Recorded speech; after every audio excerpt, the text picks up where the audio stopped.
ഇത് തെലങ്കാനയിൽ കോൺഗ്രസ് സർക്കാർ നിർമ്മിച്ചു നൽകുന്ന ഭവന പദ്ധതിയിൽ ഉൾപ്പെട്ട വീടിൻ്റെ ചിത്രങ്ങളാണ്. വീടിന് മുന്നിൽ കോൺഗ്രസ് കൊടിയും ഇന്ദിരാഗാന്ധിയുടെ ചിത്രവും ആലേഖനം ചെയ്തു. ഇത് UP-യിൽ PMIYA പദ്ധതിയിൽ നിർമ്മിച്ച വീടുകളാണ്. എഴുതാൻ ഇനി സ്ഥലം ബാക്കിയില്ലാത്ത വിധം എഴുതി നിറച്ചു. ഇത് കേരള സർക്കാരിൻ്റെ ലൈഫ് ഭവനമാണ്. അടയാളങ്ങളാൽ അഭിമാനം വ്രണപ്പെടുത്താത്ത ലൈഫ് ഭവനങ്ങൾ. എന്താണ് ഇടതും വലതും തമ്മിലുള്ള വ്യത്യാസം എന്ന് ചോദിച്ചാൽ അത് ഇതാണ്. 5 ലക്ഷം വീടുകൾ ലൈഫ് ഭവന പദ്ധതിയിലൂടെയും പുനർഗേഹം, പുനരധിവാസം പോലുള്ള പദ്ധതികളിലൂടെ വേറെയും ആയിരക്കണക്കിന് വീടുകൾ നൽകുന്നു. എവിടെയെങ്കിലും ഇതുപോലെ ഒരെണ്ണം ആർക്കെങ്കിലും കാണിക്കാൻ പറ്റുമോ?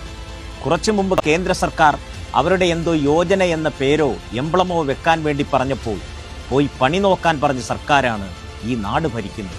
ഈ വീടുകളിൽ ഒരു തരത്തിലുള്ള ലോഗോയും വെക്കാൻ ഞങ്ങൾ ഇഷ്ടപ്പെടുന്നില്ല. കാരണം അവരുടെ ആത്മാഭിമാനത്തെ ബാധിക്കുന്ന പ്രശ്നമാണ്. അവിടെ താമസിക്കുന്നവരുടെ ആത്മാഭിമാനത്തെ ബാധിക്കുന്ന പ്രശ്നമാണ്. അവിടെ താമസിക്കുന്നവർ അവരുടെ സ്വന്തം വീട്ടിലാണ് താമസിക്കുന്നത്. അവർ വീട്ടിലേക്ക് ചെല്ലുമ്പോൾ തന്നെ ഇതാരോ നൽകിയതാണ് എന്ന തരത്തിലൊരു അടയാളം വീട്ടിന് മുന്നിൽ വെക്കുന്നത് അവരുടേതല്ല ആ വീട് എന്ന സന്ദേശമാണ് നൽകുക. ഞങ്ങളതിനില്ല. അത്തരമൊരു പദ്ധതിയുമായി യോജിക്കാനാവില്ല.